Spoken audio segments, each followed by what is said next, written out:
Hello and welcome back to Morgan's cottage. That's Morgan there.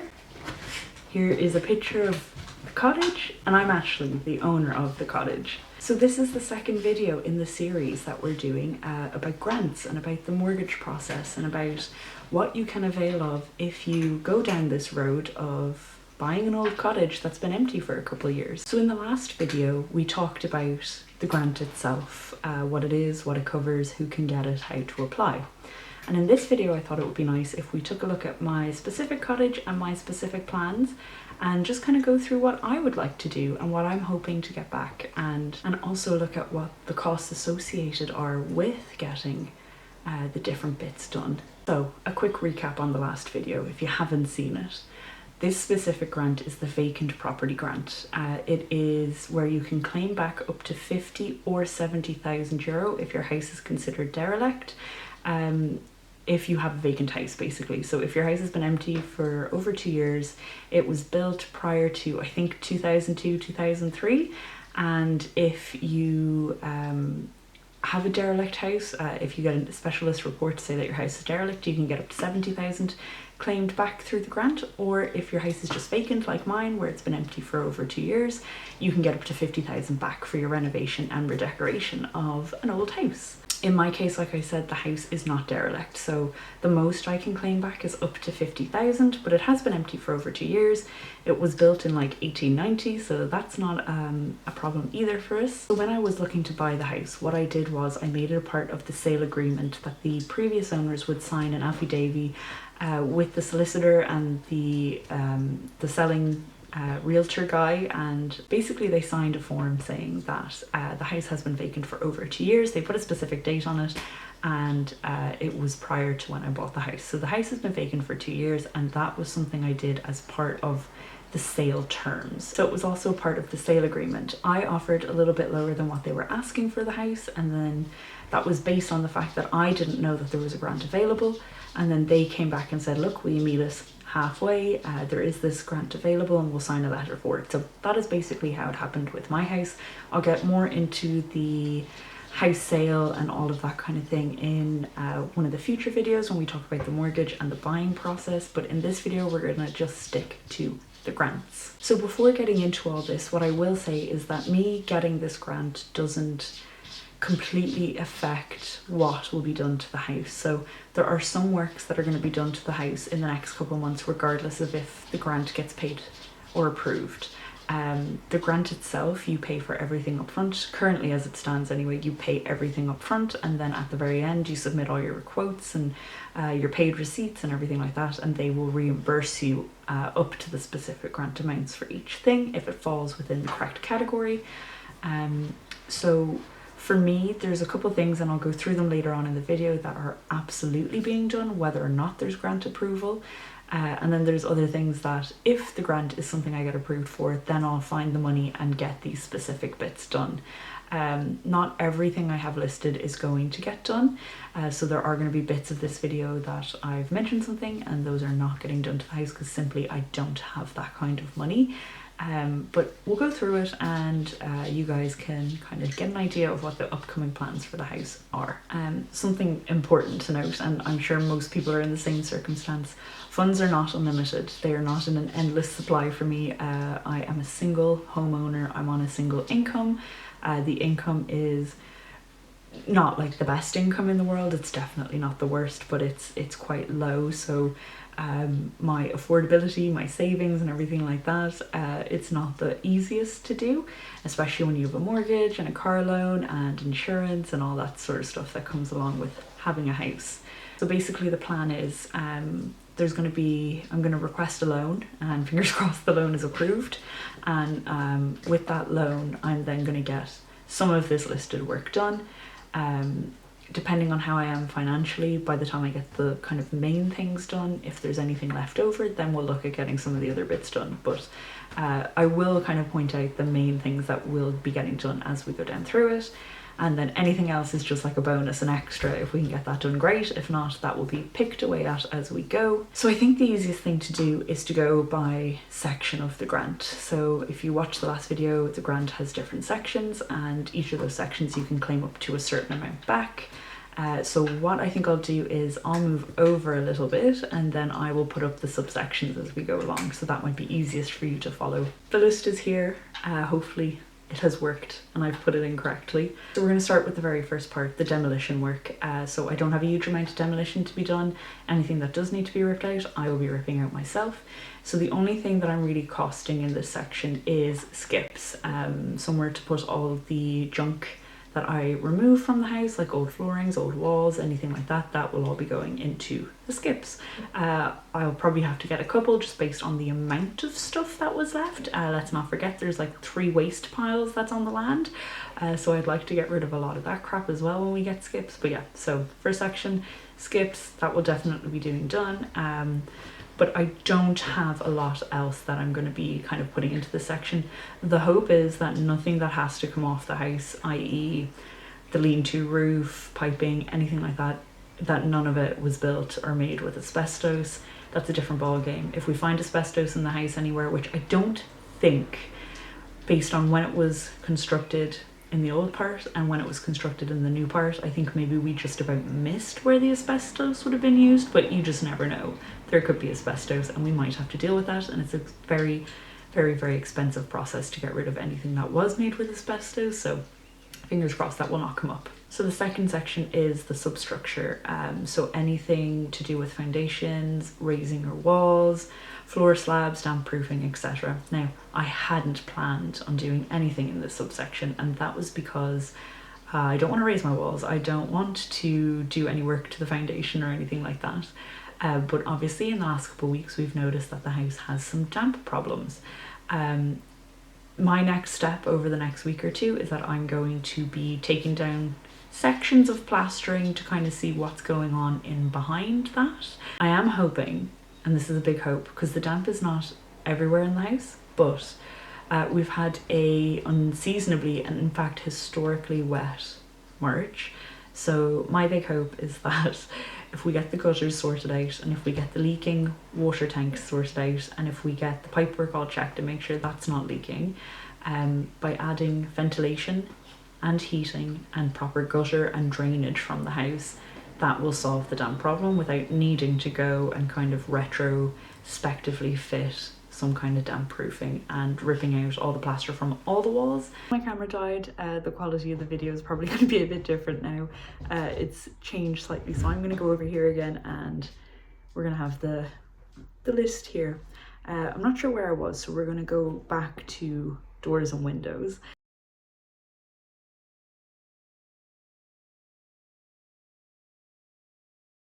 Definitely want if I can afford to get done, and then that brings us to the back door then, so the French doors. I've talked a little bit about the French doors before. They're a little bit problematic just because they the one door has broken and it's been fixed, but it's just not in the best condition. So French doors are definitely like or doors in general, the back doors have to go.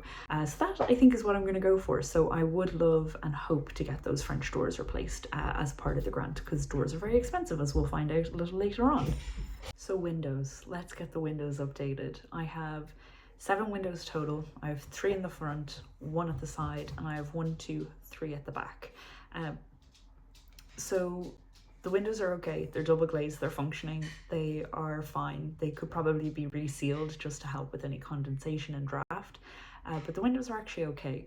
They're old, they're not in the best condition, and it was recommended as part of the BER cert that we got done that the windows be upgraded.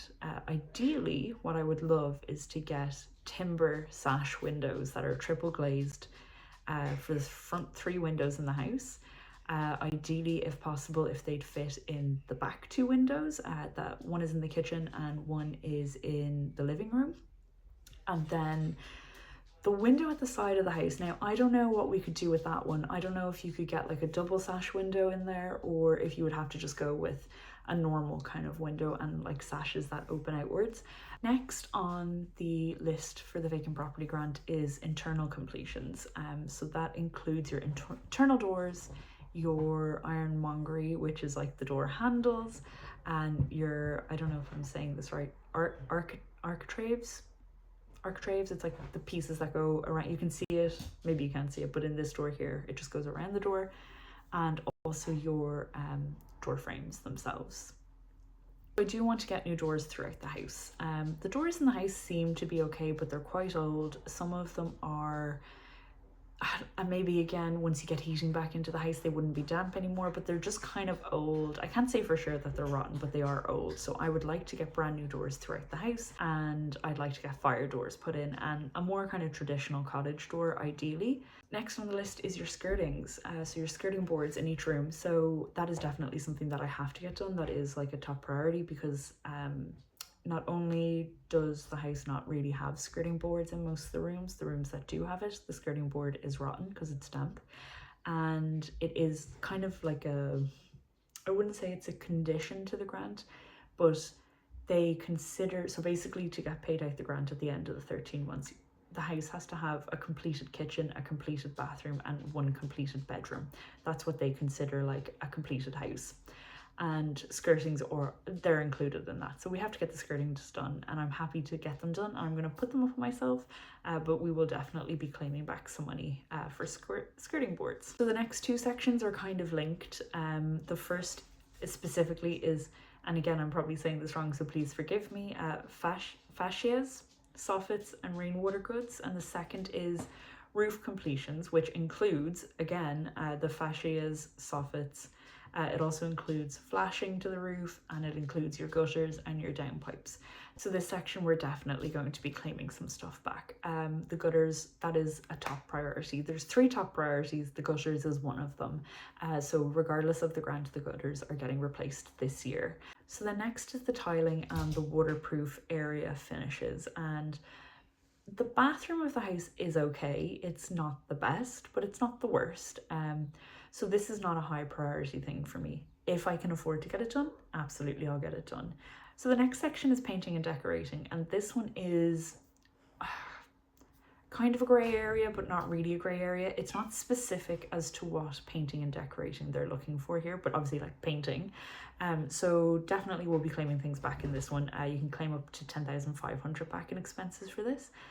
So we're gonna have paints, we're gonna have painting materials, primers, sealants, internal paint, external paint, all of that. That will all fall in this. When I say there's a grey area, what I mean is that there is no section for flooring. So there is section for like your floor structures, but there is nothing to say if you can get new floors put in. So that's a bit of a grey area.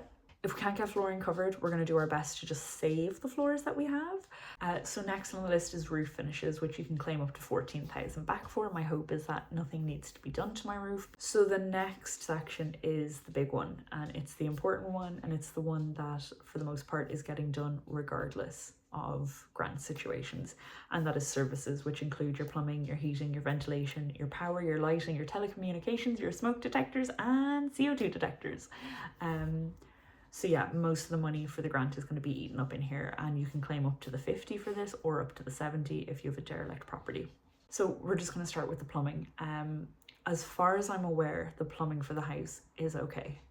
What might fall under plumbing, and I'm not 100% sure, but I presume it falls under services, but it might fall under plumbing because it's water, is the well system that we have. So at the moment, the house gets water from the well that's on the land, and there's a water pump outside, and I've shown it in previous videos. The electrics to this are quite janky. So the electricians will be rewiring that obviously, but the well itself is quite rusty and it needs probably to be replaced. It's about 20 to 25 years old, so it's lived its lifespan. So I would like to get that replaced, and I'd like to get a full filtration system put in at the same time. Reason for that is the water quality is okay in the area, but the neighbours have said one or two things cropped up for them that like they would often boil their water before drinking it. And I just think for peace of mind, even if the water's fine, I would like a filtration system in there just so that I know for sure that like if I pour water from the tap, I can drink it and it's fine.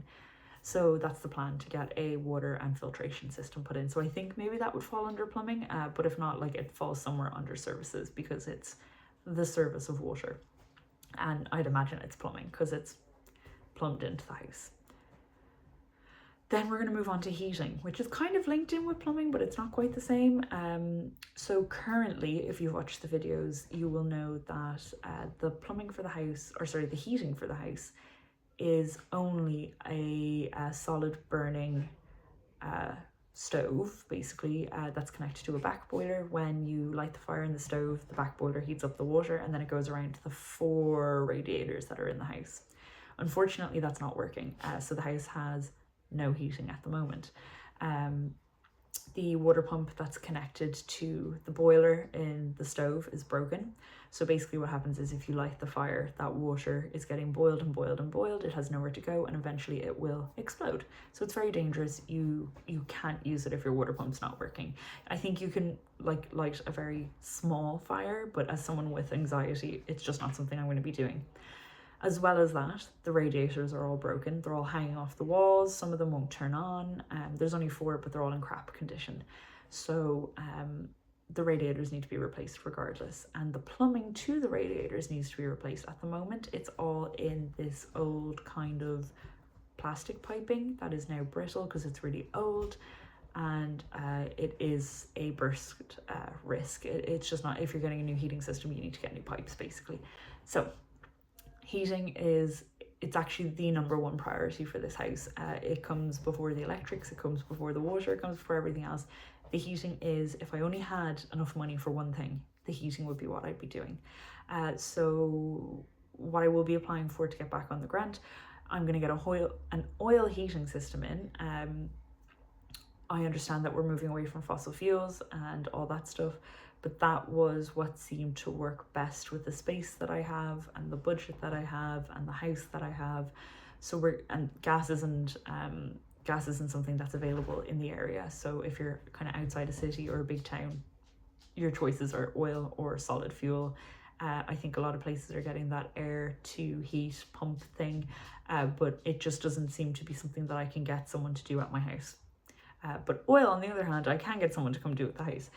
So I have got quotes for that. I'll get into that later in the video. But basically, when they come, they're going to repipe the house for the heating.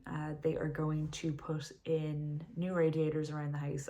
Instead of 4, we're going to add another one. So there's going to be 5 radiators in every major room. And obviously it's going to be powered by oil. While the heating people are in, they are also going to replace the hot water tank. So the hot water tank in the house is leaking. It's a very slow leak. I think it's contributing to the little bit of damp that's in the wall behind it. Now the hot water tank is not working. The wiring to the hot water tank is extremely dangerous. So I was told by an electrician not to turn it on. So currently the house has no hot water. It's no heating, no hot water. So when they come in to do the heating, they're also going to replumb in a new hot water tank. So I'm excited to get that done. So next on the list is ventilation. Currently the house has no ventilation. I have got a quote for ventilation to be put in. Whether it's going to be just, the manual little vents that you see around a house, or if it's going to be a venting system, I haven't decided. I'm going to let them kind of direct on what they think is best to do. Morgan is like, she's had enough. Look, she's pushing that off. Are you being naughty? The second most priority thing that I have is getting the whole house rewired, because the house is not in good electrical condition. It is in unsafe electrical condition. So it maybe should rank higher than the heating, but the house electrics are functioning and have been functioning for the last 25 years without problem. So we are going to prioritize heating and then electrics in like a very, very, very close second, like almost joint first. They're both getting done regardless. The funds are going to be there for both of those things. Kitchen units. Like I was saying, the kitchen is functioning. It's not the nicest. It's not nearly enough of what I want. It's not quite the style I'd want, but it's functioning. It looks okay. It's been painted. It's nice. But I am going to get a quote for kitchen units. If I can afford it, great. If not, it's a future project. I would love a kitchen island, a nice big kitchen island in the middle. I would love kind of a wraparound kitchen. So it is something I would like to get done, but it's not something that maybe necessarily will get done. It's kind of like lower on the list of priorities of things that I want versus need. Then the next one is sanitary ware and bathroom fittings.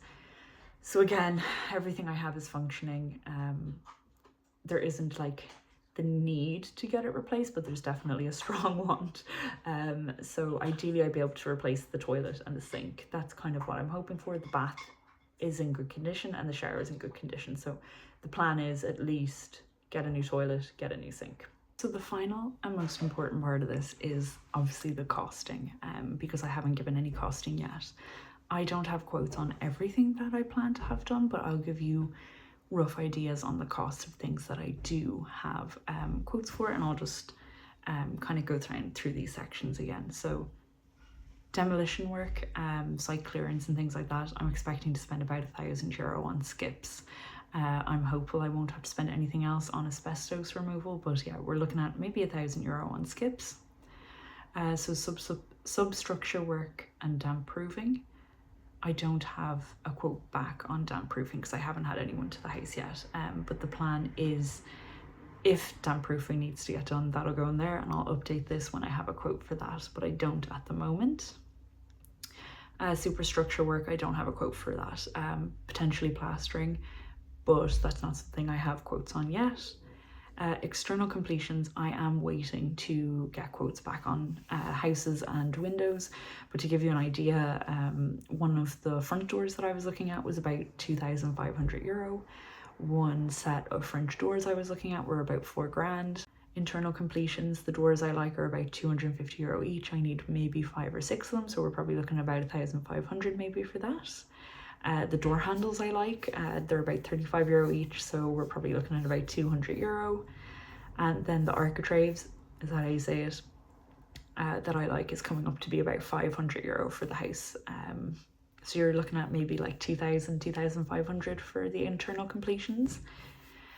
Skirting boards, so the ones that I've been looking at, we're looking at about 1,500, maybe €2,000 for those to be completed around the house.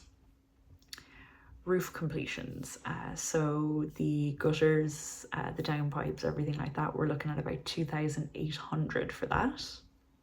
The cheaper quote was 1,500, but the one that I liked kind of better, the more expensive one, was 2,800. Tiling and waterproof finishes, so I haven't got quotes back yet because I haven't really found tiles that I'm 100% on, but we're probably looking at about €500 just for the tiles for that. Painting and decorating, so I don't have a set amount for that. Are you coming?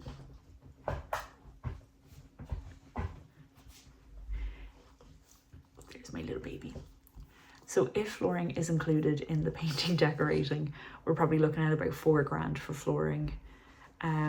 If it's not, then obviously it's not getting done. But like paints, primers, sealants, internally, externally, all that stuff, paneling, anything like that, we're probably looking at a couple thousand. So we'll probably eat up most, maybe not all, but probably close to 10,000 for that. The services are the most expensive part, and I'll just quickly run through that. Heating and plumbing. So I got 3 different quotes for the heating system I'm getting installed. One was 10,000, one was 15,000, and one was 17,000, and they were all offering pretty much the same thing, so I'm not too sure why there's a difference in quotes. While I don't want to necessarily just go for the cheaper one, I actually got the best kind of service from the cheapest one. Electrics to rewire the house, €9,000, and then ventilation is about €2,500. Kitchen units, I haven't costed that yet, but you're probably looking at about a couple thousand. To buy them secondhand is like a couple thousand, so we'll see. And then sanitary ware, so like your toilets, sink replacement, things like that. I've kind of looked at them online, maybe €1,000 to €2,000, depending on what I go with. That's like on a really more expensive side. I think it would be quite a bit cheaper. So as you can see, it all adds up quite quickly. We're probably looking, if we got all of that done, between 50 and 70,000, if not more. But I don't plan on getting all of that done. We're just kind of going to see what we can afford at the time. So hopefully that gives you an idea on costing. It'll give you an idea on what you might be looking at if you're doing something similar. If you have any other questions, just leave a comment below. But yeah, let me know what you think of the plan. Let me know what you think of just kind of the whole thing. If you have any questions about the grant, let me know.